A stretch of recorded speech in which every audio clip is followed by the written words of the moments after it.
name is Judeanne Heath, and I am the National Programs Director for HTTP, Hispanic Technology and Telecommunications Partnerships. HTTP is a CEO roundtable of 16 of the country's oldest and largest Latino civil rights organizations who work in coalition to promote access, adoption, and the full utilization of technology and telecommunications resources by the Latino community across the United States.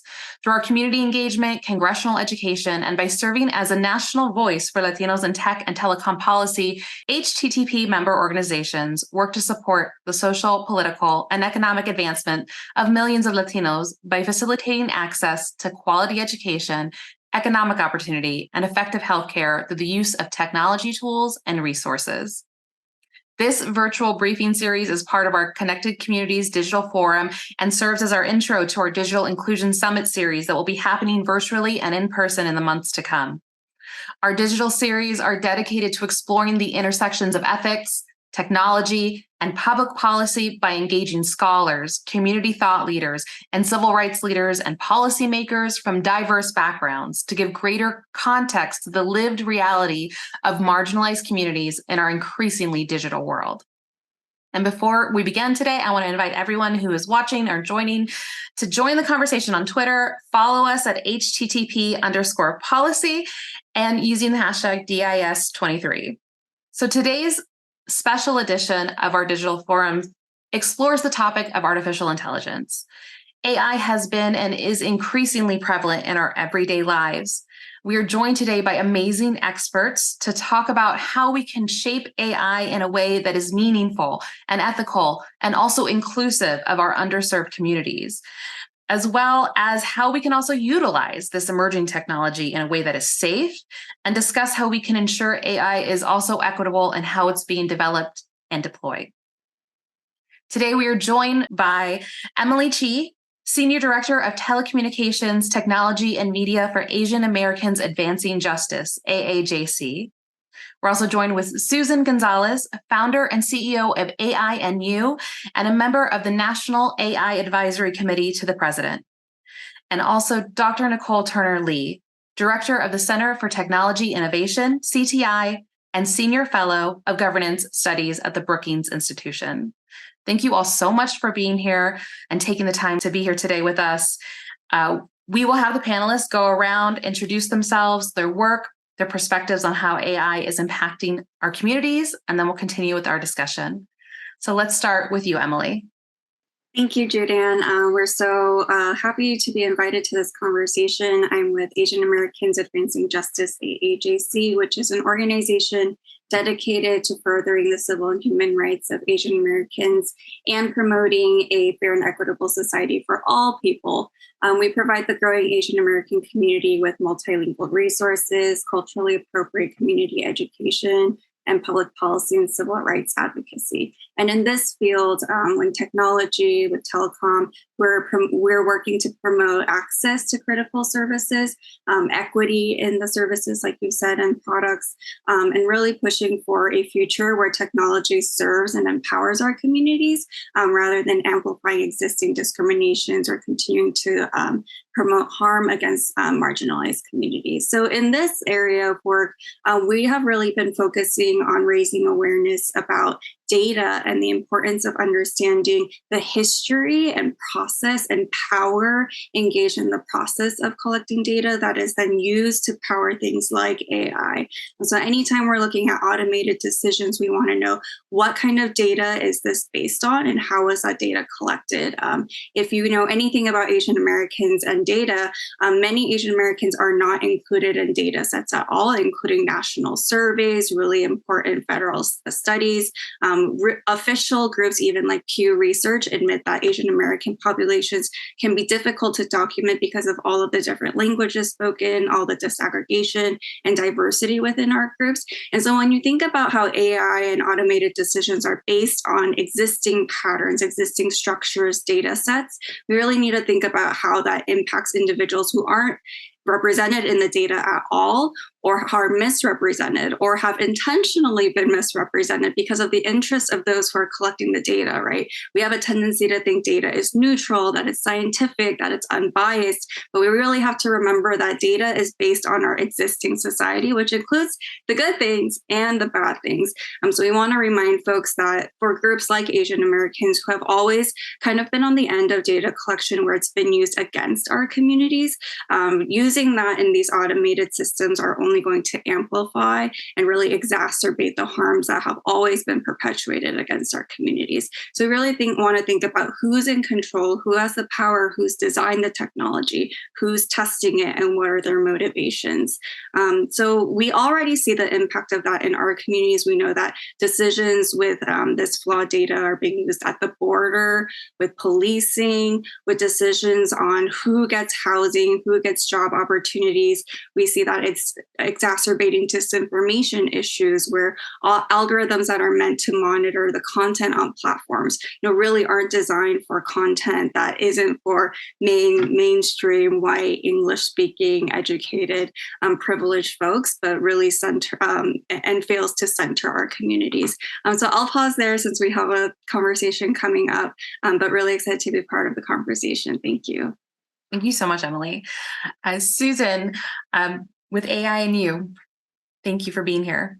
Thank you so much. It really is an honor to join HTTP. Your work is so important to not only the Latino community, but all communities of, in the marginalized population. So thank you. After leaving the tech industry several years ago, I became very involved in AI, in artificial intelligence. And one thing I quickly realized was that the AI ecosystem was basically non-existent as far as marginalized communities, as far as a general understanding. And so I created Ainuorg, a nonprofit, to educate our communities about the benefits and the risks of AI. And we do that by creating bilingual resources and planning and hosting community events with policymakers. Our goal really is to address AI literacy at its fundamental level. The term digital literacy was coined many years ago, and now we need to be talking about AI literacy. And so this is about really helping people understand what AI is. Many people think that ChatGPT was the birth of AI, when in fact, I first encountered AI when I was at Facebook 8 years ago. And that's when I became involved and intrigued with the technology, because it allowed the blind community at the time to access the platform. And so today, people are going to be losing jobs. There are going to be jobs created. Communities are impacted. Small businesses are impacted. And there's a lot of opportunity with AI. And those are the benefits, right? And our communities need to understand what those are. And then there are also some risks. And that comes based on biased data and information that the general user just does not understand. Someone recently asked, when did I start using AI today? And I said, well, the minute you picked up your phone. Did you use your face to open your phone? The minute you clicked on anything, the minute you got on the internet, you're interacting with AI. And so our organization, again, AI and You, is focused on educating our communities about all these aspects and voters as we approach the 2024 election. And we'll be talking a lot more about that in regards to misinformation and everything about the election. So I'm so happy to join my colleagues here on this call and look forward to the conversation. Thank you so much, Susan. And now, Dr. Nicole Turner-Lee. Well, first and foremost, I'm just honored to be on this panel, one with an esteemed organization like HTTP, which I knew when it was being established. And so welcome aboard and thank you for this privilege to speak about this topic. And I'm honored to be here with my colleagues. I've known Susan for quite a long time. And Emily, I've known your organization, John Yang, and I'm so excited to see you talking about this in ways that make sense for the cultural efficacy of our community. At the end of the day, artificial intelligence is no different from any other technological innovation. In particular, artificial intelligence has sort of prescribed itself in the same way that we've seen other technologies re-engineer and disrupt analog life or other existences that we have. The biggest challenge that I see, which is why I've actually taken on this topic, in addition to the topics of technology policy and digital divide, is that sociologically, we don't have the right people at the table to sort of assess what those societal implications are when you actually put out technology that has been designed to break all the rules that also discriminates and violates the civil and human rights of people. Now, many of us don't care about stuff like that, right? Because at the end of the day, we want to see the movies that we want to see. We want to purchase the things that we want to purchase, and we want to have the relationships that we have. But I think what's so critical about this conversation today is not only do we have a technology that has the ability to go beyond what we've seen with some of the previous iterations of innovation, we have a technology that is very hard to regulate. And that is a conversation that we're having now in DC that I think, one, implicates transparency. To Susan's point, what information do individuals have? What do they know about this? How much, my mother was struggling with the cookies, and now she's struggling with the AI in terms of recommendations. That's one thing.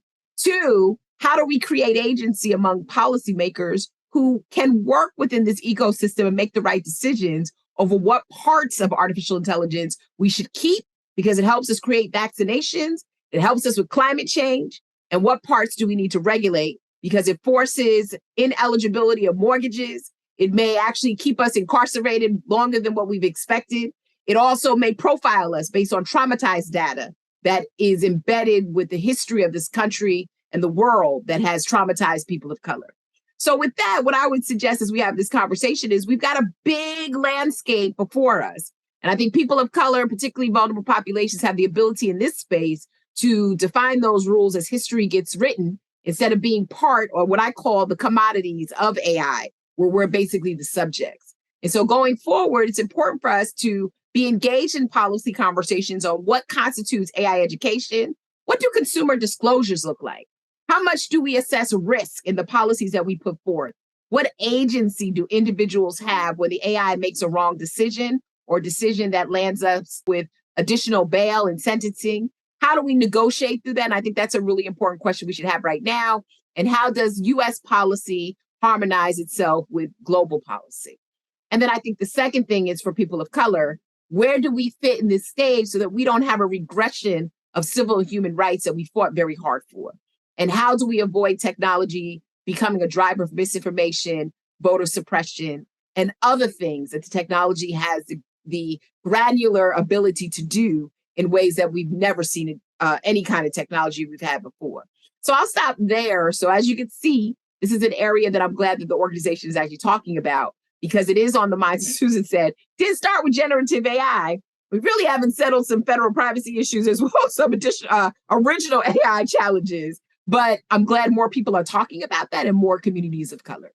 Thank you all so much. Kind of going off what you just said, Dr. Turner and Susan, this necessarily isn't anything new. And there's so many things that didn't get fixed from previous iterations of this technology. So when people are talking about ChatGPT and they're talking about AI right now, what's the one thing that's been missing from this conversation, especially that we should know from as women of color, as people of color working with these vulnerable communities? What's the perspective that hasn't been talked about and needs to be amplified immediately? Yeah, I would start and say our perspective. At Brookings, we're about to launch, it'll be public next week, the first AI equity lab that is going to particularly engage communities of color in ways that you're not a technologist only, but you're a sociologist, you're a philosopher, you're a lawyer, you're a civil rights activist, trying to normalize the conversations that need to happen across disciplines and creating more seats at the table so that we're not necessarily, quote unquote, hidden figures in this space, where we're not necessarily at the table to help with the interrogation, the design, and the execution of these technologies. So I think first and foremost, we're missing, is my point. I think the other thing that's missing from these dialogue is really what we're implicating on the part of consumer protection. I think there's a lot of this desire to sort of go into the black box and figure out what's actually going on in there. Well, the bottom line is, if you're not a technologist, it's very hard to do that. And then two, there's so much in the black box that didn't start that way, that it actually became something very different, that we haven't really figured out the starts and stops of how we should actually regulate this. Thankfully, the commission that Susan is on, the National AI Commission, is doing a really great job in helping us with a framework for that. And I also sit on the National Academies of Science Research Commission on the use of facial recognition in law enforcement. So I think we're going to see more of that. but we need more people at the table that look like us to be part of those conversations. And so I would just say, where are missing right now in these conversations? Yeah, I think Nicole brings up a great point. And I love how I feel like Nicole and I have made good bookends, if you will, on this topic, because absolutely the work that Nicole and the Brookings and others are doing in Washington, D.C. is absolutely imperative. And thankfully, we have people like Nicole at the table, to your point. And then on the other side, on the other bookend is where I'm sitting and really focused on the actual community, I guess, end users, if you will. And so what's missing right now is any interest or commitment from, and this is not just the top tech companies, but just from the industry to help users understand the fundamentals, right? To understand that, when you apply for a loan on your phone, you're probably going to make more mistakes, and that the AI is tracking those mistakes, and you might get declined simply because you applied on the phone. And at the same time, everything is not doom and gloom with AI, right? You watch the news and it looks like it is, but there are so many beautiful things that are happening, particularly in healthcare. So, for example, around diabetes or cardiovascular disease, many, many things are happening that are good. But right now, there's a lot of negative in the news. And for the end user, those that are home, or again, the small business owners, or even workers, right? A lot of conversation about how many jobs are going to be lost. Okay, well, let's talk about upskilling and job training and who's responsible, right? It's not just the AI developers, but it's their vendors, right? These huge companies that are using AI, and now instead of customer service people, they have customer service bots, that the people are augmented with this technology. So who's responsible for the training and the emotional well-being of these employees? These are questions that are not being asked, and I think we will soon get there. But to Nicole's point, we will get there because there's people like us at the table asking about these issues, right? And then hopefully getting the community at the grassroots level to understand how this technology works. And I'll just add a little bit to that because I think you've already had the experts speak. But thinking about it from a community perspective, one thing that we have been reiterating is with the launch of ChatGPT, of the tools on different search engines, all these the news coming out about how AI is able to pass the bar and do really well on it. It's all fascinating and it's magical almost. And there's a tendency to rely on search engines and these new technologies as a source of truth. And there's a belief that, when we input something in a search engine, whatever comes up, whatever ChatGPT spits out, that's factual and reliable and accurate. But we want to remind folks that, like Susan and Nicole already shared, the technology that we have today is flawed because of the people who are in charge for making decisions about how it is used and what goes into it, what comes out of it. And so we want to always remind end users, folks who are seeing potentially disinformation content, that whatever you see online, whatever gets spit out by a system, isn't necessarily a fact or the truth, or based on hard science. It is inevitably contaminated with humans, because we put the data together, and so we want to remind folks that is why our participation is crucial, because we do have the potential to impact it. And I love that the word sociology is being used so much here, because there's a tendency to think numbers infallible, like engineers are building it, don't worry about it, Google's on it. And while that is true, there's always this part of the human lived experience that is so important and is missing. And that's what we want to reinsert into the conversation.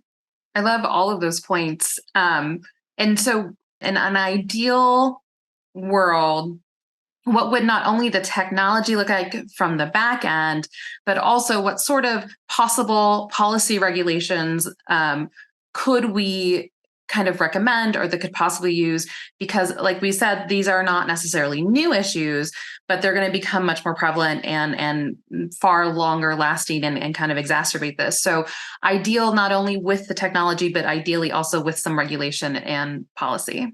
Well, I will have to defer to Nicole on the policy details, but from my perspective, I think one of the most important things, and it's taking place thankfully now, is for policymakers to hear from the people. So rather than top down in this type of policy, is to understand what some of the concerns are, right, from civil society and others, and then to create policy accordingly. I think in terms of policy, it's really important, again, to think through what part of it are we trying to regulate? I think that there's a misnomer that you can put a one size fits all policy on these new emerging technologies. But, in essence, there are ways to skirt those rules. I mean, first, I think, honestly, we need privacy legislation. United States is the only country that doesn't have privacy legislation. Everything that goes into those models is dependent on how much data they can scrape. And without privacy legislation that protects our, general civil rights as well as our biometric information, I think it's hard to have this conversation, in all honesty. And we're way overdue when it comes to privacy legislation. When places like China have privacy legislation, we don't. We should be asking ourselves what is going on. It's the first thing. I think the second thing is sort of thinking through. I mean, there's a lot of discussion around the NIST risk management framework as being a way to look at how you regulate AI. While that framework provides, I think, some good deed when it comes to how you look at the technical process and cadence, the challenge there is they don't have enforcement capability. The White House similarly did something with the White House AI Bill of Rights, which actually gives us a glide path for the do's and don'ts of how to make this equitable. But still, there's no enforcement, a juggernaut of enforcement there. And we've seen enforcement come out of the Federal Trade Commission. We've heard talk of the Federal Communications Commission doing something. And essentially, and it kind of goes back to the conversation that Emily brought up, we've seen AI in terms of its efficiency sort of find itself into different occupations, law, et cetera. And we actually have seen under the previous administration, the Department of Education, Department of Energy, really thinking about their procurement of AI services and where they apply them. We have to do a better job when it comes to policymaking to ensure that we're protecting people and communities. And we have to do it in a way that still balances innovation, where we can still be top notch when it comes to innovation quality. But we have to respect the fact that you cannot digress on people's civil and human rights, that there should be no technology that goes in and surveils and profiles, and that profit should not be prioritized over people in these technologies. So I think it's an important conversation to have. And it's one that sometimes I kind of scratch my head a little bit, because I do think right now we have so many disjointed Post-it notes of what policy should look like, and we do not have a comprehensive framework, which is something we should be striving for. The EU just passed the AI Act, where they're sort of demanding disclosure statements on AI models. We're nowhere near that. And I've written about a lot of that stuff. I won't take the time to talk about it, but I do think it's important for us, again, to figure out where are we regulating in this ecosystem and the extent to which we're making these distinctions between AI for efficiency versus AI in terms of human impact. Just one last thing on generative AI that Emily reminded me of that I think is worth saying in the context of my thoughts on policy. We have this tremendous technology that has eyes in the back of the head that can curate and archive and come up with really neat acknowledgments of things that are happening on the internet that are publicly available. But we have another problem. It violates copyright. It goes beyond intellectual property. It's not linguistically, culturally sensitive. Regional dialects, different cultures are not always representative generative AI that are based on large language models. So again, I think who sits at the table is very important. But most importantly, I think we have to have a conversation on what part of this ecosystem do we really care about as a country, and how do we do it in a way that, yes, balances innovation, but also balances the human condition and human circumstance. Absolutely. I'll just add one thing. I co-authored a report for the World Economic Forum last year, a blueprint for equity and inclusion in artificial intelligence. And it was very interesting. There were a group of about 22 of us all over the world.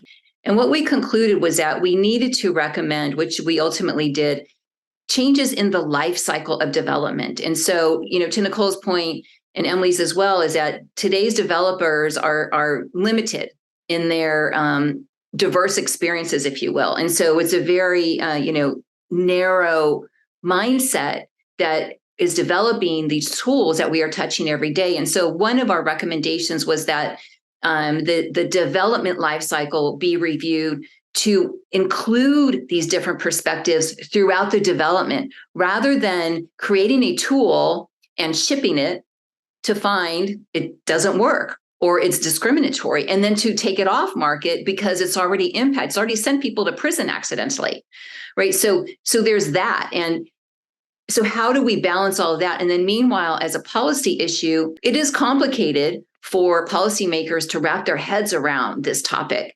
And at the same time, it is moving at warp speed.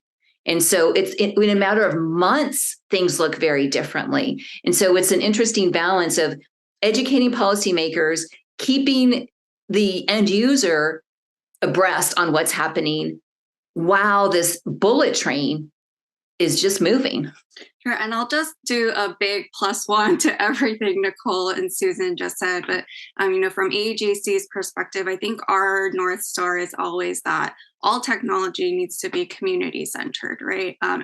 We talk about stifling innovation, about how DEI is this amazing, like charitable acts that companies take on, but actually it can go hand in hand. And I think we need to change who we consider a user, who is worth investing in and understanding, right? Who we design products for, who we think is going to pay for them, et cetera. And we have to expand who the end user is to really who is impacted by it, which is everyone. And we really need to start valuing everyone, even if they technically are non-users, right? Like, how does your product affect non-users? Because ultimately now this technology will impact all of society, not just explicit users. And companies really need to step up to the plate and change their view of their responsibility to be, how does our product impact all of society, even our non-intended users? And so we want to make sure, Susan brought up the issue of the pipeline and how that diverse experiences aren't considered maybe until the very end as a kind of check the box and make sure we did all of our due diligence. We want to make sure that diversity in the workplace is a part of the conversation. It might seem longer term, but we need folks at every single step, from the whiteboard discussions where they're just mapping out the potential product work line, to when they're testing, to when they look at the data and examine the quality of it. We need to make sure that every time there's a discussion about the next step of a product, someone in the room can say, hey, actually, I bring a lived experience in where what the numbers say this, but I know that the lived impact will actually be like that. And that needs to happen at every level of the conversation, because otherwise, whatever Band-Aid solution we try to apply at the end is not going to be effective. And that brings us to the policy discussion, right? Whatever government can layer on top as a transparency or accountability tool is not going to be effective if the building process itself is biased, doesn't represent our communities, and only follows the lead of one type of person. We also want to make sure that whatever rights are established for users and consumers are actually exercisable, right? So Nicole, I'm so glad you brought up privacy, because of course that's something we'd like to see, for consumers to have rights over their data. But at AJC, we're always talking about privacy is only as useful as it is exercisable and accessible to the people who need it the most. And unfortunately, we know that there's often an overlap between the most vulnerable and those who are unable to understand or access these systems that require a certain level of education, understanding, literacy, and power, money, leisure to actually exercise those rights. So if there is, a consumer complaint process, a disclosure that is required, we want to make sure that it's available to all people, including those who don't speak English, those who might have disabilities, etc. So even thinking about it long term, if we are able to establish certain rules and standards, who does it serve, and how do we make sure that it serves the people who need it the most? Yeah, and one thing I can't help but think of this, just last week, a CEO who will go nameless, but nevertheless, I saw a news clip where he was saying, oh, ChatGPT is actually going to create new jobs, and here's the kind of new jobs it's going to create. And the piece was focused on all the new jobs for engineers, right, that ChatGPT would create. I had just read an article in Essence magazine the day before about how jobs for women are going to significantly be impacted. And so a friend of mine is actually the advisor to the CEO, and I sent her the Essence article, and I said, you may want to share this with your boss, whisper in his ear that he's missing a huge piece of the story, the end user, the community member, and particularly people of color. But that's exactly where the messaging goes. It's, oh, everything's going to be fine, without consideration of all people, which is exactly, to Emily's point. Well, yeah, I was going to jump in too. I mean, I just did a interview where we were talking about automated jobs and which were the most vulnerable in the marketplace. And jobs that are occupied by women and people of color tend to be the last hired, first fired. So the conversation is, if those jobs are vulnerable, what do you do? I mean, I think the point really that we need to push in this economy, we are going to see job loss through automation. We've seen it over periods of time, but we should also see new jobs created. Like, I love what Emily talked about. Who is the quality assurance manager? Susan, to your point, who is the person that is ensuring that people have rights and have workplaces that are consistent with the values that we have in terms of labor laws and employment? There are new opportunities to create jobs. The question is, as we think about the doom and gloom of AI, we often don't think about the opportunities that can be created for people of color. I think it's also important too to just also think about, and I love what Susan is talking about as well, how do we raise awareness in multilingual contexts for people to understand what is happening to them? I had the privilege last week to do a podcast with my daughter. We were actually talking about social media and teens. And so I had an expert from Pew who collect really good data, but it's nationally, weighted. Emily, I know exactly what you're talking about. I've been trying to do broadband data with Pew with the Asian American community. They're just now getting to it. I've been trying to do it for 20 years. And I can tell you that's a fact, right? But one of the things that I think was interesting by having two teenagers who were Girl Scouts and the Girl Scout troop leader is they had different ways to think about what this ownership, what this education looks like. One of the comments my daughter said is, kids don't learn about this stuff. They learn about reproductive rights, which is good, but they never learn about the technology literacy and the AI literacy they need to have. Again, I think in light of all of the things that are happening in the technological space, particularly where AI is a driver of that, we have to keep remembering we have to educate the populace around what these technologies. It's not a DC debate, nor is it a California West Coast debate. This is not an East Coast, West Coast thing like we used to do with hip hop. This is a lot more than that, right? And we need to be open to interrogating these conversations across the coast and within between when it comes to other scholars and everyday people from communities that are affected by this. I love how multi-layered this is and this conversation is, and it is. And I love all of the work that your guys' organizations are doing. And I think you all also work with, digital skilling. I know our organizations and coalitions do. So how the digital skilling, how we can be part of the creation of these new jobs and continue to be a seat at the table is so, so important. And as we do wrap up, because we could talk about this forever and ever, and I hope we continue to have this discussion with us represented at the table.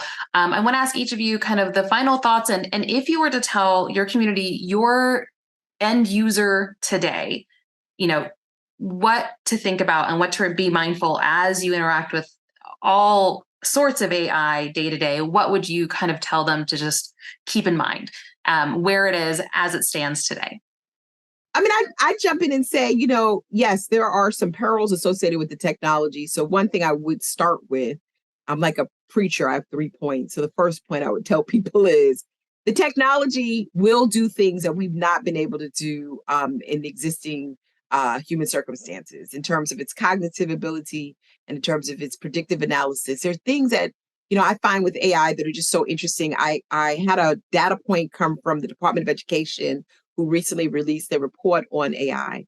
And they said they have a 40% decline in teachers that are teaching in our public schools. And they said if they were able to offer something like generative AI, they might actually see an increase and a shift in pedagogy, which is something we've not seen in education in a really long time. And so I think, again, the first thing is we have to make sure our folks are not afraid of this and they understand where there are positive applications of this technology to improve our lives in ways, again, if we're part of the conversation where we're not just commoditized by it, which would be my second point.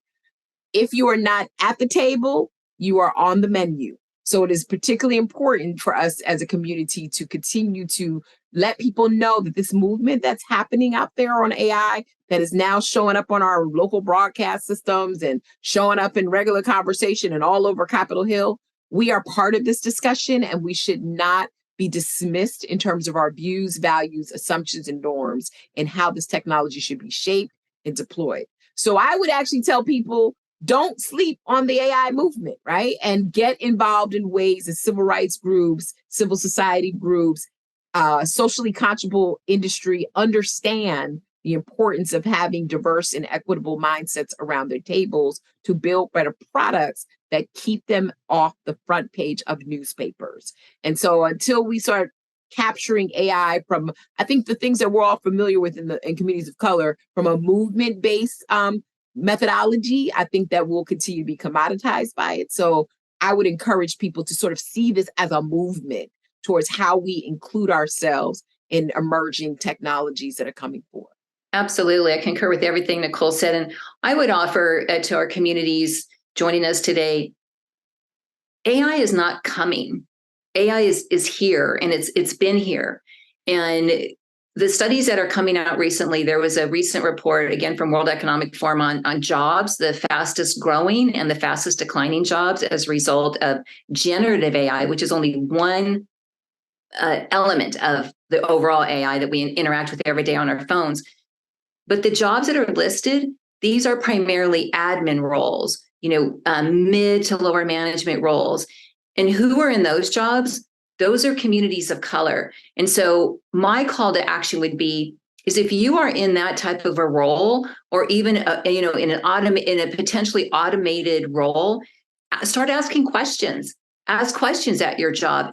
Are there opportunities for me to learn new skills so I can work alongside this new technology? If I'm in an admin role, what do I need to learn now so I can evolve with this new technology?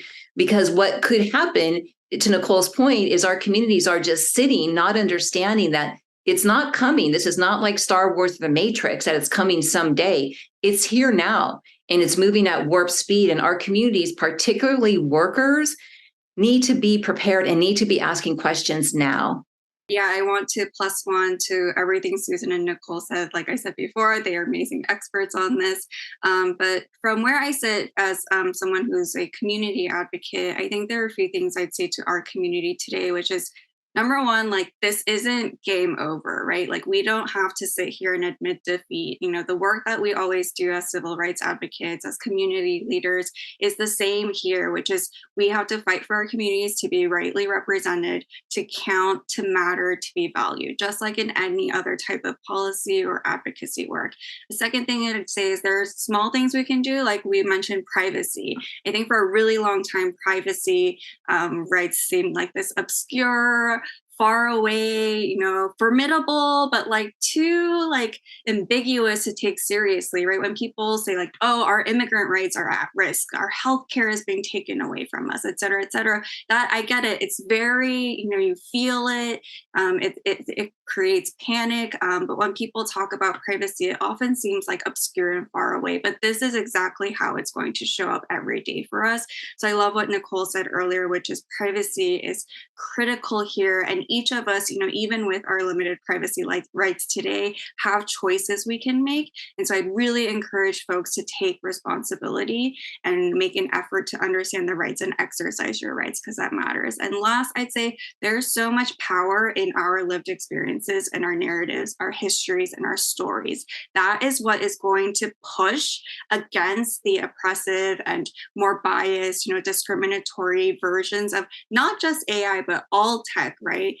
This circles back to my first point, which is our community is valuable, our experiences matter, and we have a right to be represented. And so I'd encourage folks to keep sharing, even if you're not a technologist, even if you have no idea what AI is, scream from the rooftops your lived experience, your narratives, because you matter, and that's what's going to change systems. You guys are so amazing. Thank you, Susan and Emily and Nicole, for joining us. I encourage all of you out there watching to follow Susan, Emily, and Nicole. Search them out on their social media. We'll have their handles listed. Follow along because they are doing the work, continuing doing the work, and we're so appreciative of all of your guys' insights. And thank you for joining HTTP today. Look for more of our virtual discussions this summer and our in-person summit in the fall. Follow us on Twitter and all social media, HTTP_policy. And thank you again to our panelists. And thank you for joining us today.